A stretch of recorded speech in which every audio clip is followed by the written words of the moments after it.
Before the UFC, before there were jiu-jitsu academies on every street corner, and before we understood what a submission was, the martial arts world was a fantasy land of style versus style myths. Rorion Gracie was the visionary who forced reality upon us. When he first arrived in America, he went to war for his art. He didn't just open a business, he traveled from dojo to dojo, challenging the established martial arts icons of that era to prove the efficiency of his family system. He was a nomad with a purpose, walking onto the mats of his rivals to force them to confront the ground. He eventually landed in a humid, cramped garage in Hermosa Beach, where his true genius as an instructor took hold. He could literally take a nervous, unathletic student and within 3 lessons, make them feel untouchable. Rorion was a silver-tongued marketer and a master educator who literally built the house we all live in. Every time you see a submission in an MMA cage, every time you see a BJJ class in Middle America, you are witnessing the direct, undeniable ripples of his original vision. But here's the other side to that truth.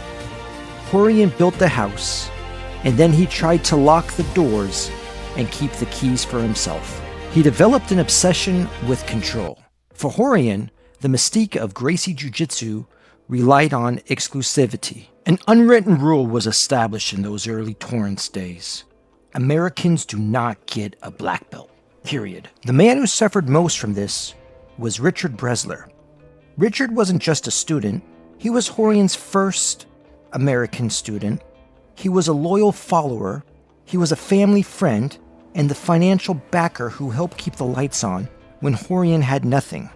Yet year after year, Richard was kept as a brown belt.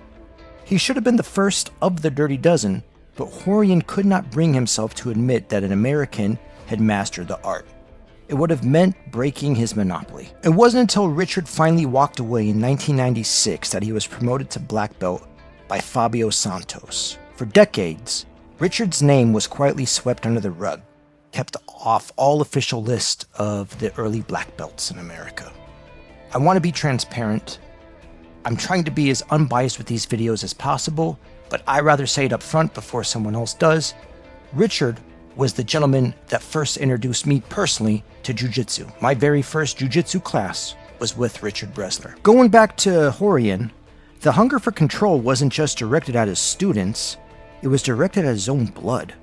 Rorion aggressively trademarked the Gracie name and tried to legally ban his own relatives from using it, sparking a bitter federal lawsuit with his own cousin Carly just so the family could use their own last name. He tried to lock the doors to the house he built, even to his own family. While Rorion was busy litigating, holding back most of his loyal students, other branches of the family, like the Machados, were opening doors. They promoted masters based on skill, not their passport. They understood that for jiu-jitsu to conquer the world, you had to empower the people, not treat them like employees in a corporate brand. It wasn't until 2025 the record was truly set straight, when Rorion's sons finally presented Richard Bresler with this coral belt, publicly validating the legacy Rorion had spent years trying to erase. So how do we judge Rorion's legacy? We judge him as a complex, flawed genius. He was the brilliant architect who gave us the beautiful art we train today. We must respect him for that.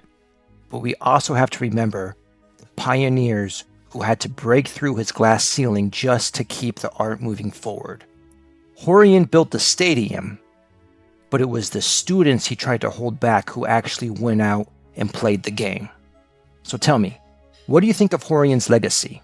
Let me know in the comments below, and I'll see you on the mats.